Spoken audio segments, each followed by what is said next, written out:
Private decision with a valuable guidance and supervision of leading PPO Police Performance and Strategy Management Unit.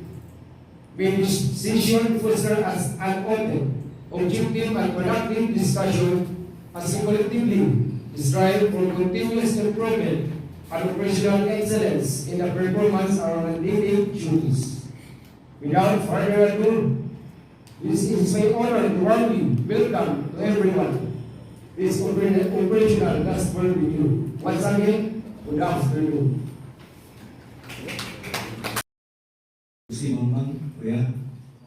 All police officers present this afternoon, to all monthly members, good afternoon. As the chairman of the Municipal Advisory Group for Police Transformation and Development, I commend the efforts of the Ilocos Police Station headed by Police Major Ambrosio Limain in maintaining transparency through this dashboard.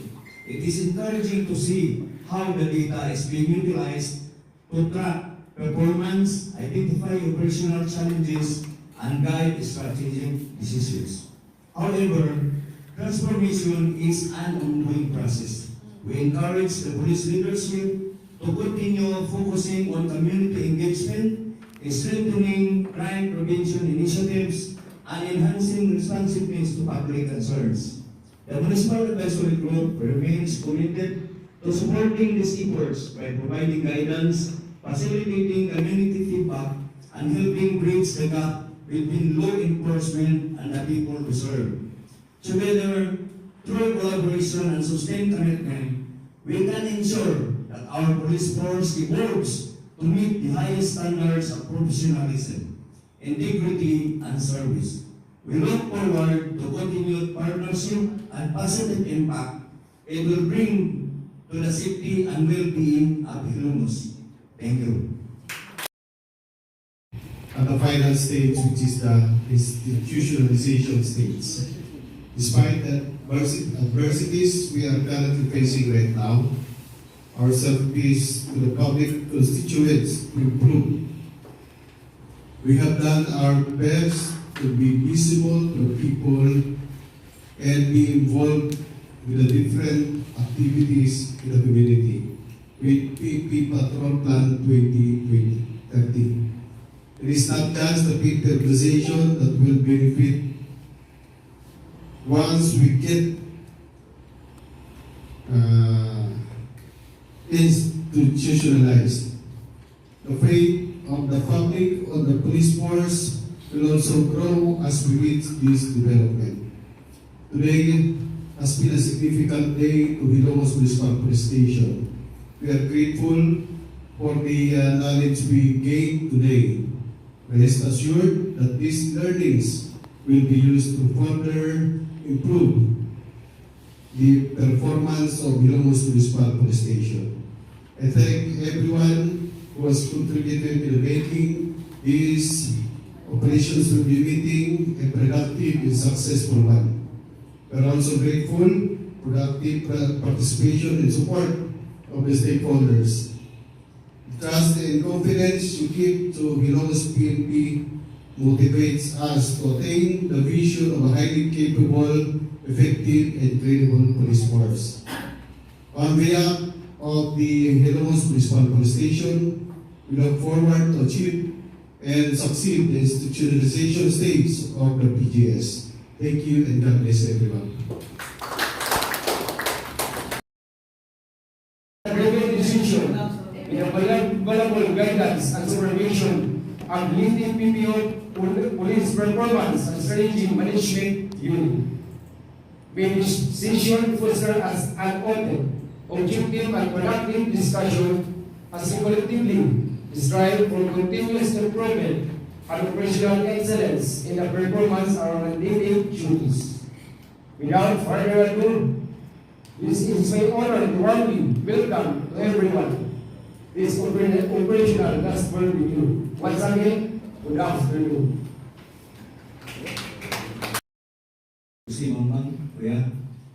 All police officers present this afternoon, to all monthly members, good afternoon. As the chairman of the Municipal Advisory Group for Police Transformation and Development, I commend the efforts of the Ilocos Police Station headed by Police Major Ambrosio Limain in maintaining transparency through this dashboard. It is encouraging to see how the data is being utilized to track performance, identify operational challenges, and guide strategic decisions. However, transformation is an ongoing process. We encourage the police leadership to continue focusing on community engagement, strengthening crime prevention initiatives, and enhancing responsiveness to public concerns. The Municipal Advisory Group remains committed to supporting these efforts by providing guidance, facilitating community feedback, and helping bridge the gap between law enforcement and the people we serve. Together, through collaboration and sustained commitment, we can ensure that our police force evolves to meet the highest standards of professionalism, integrity, and service. We look forward to continued partnership and positive impact it will bring to the safety and well-being of Ilocos. Thank you. At the final stage, which is the institutionalization stage.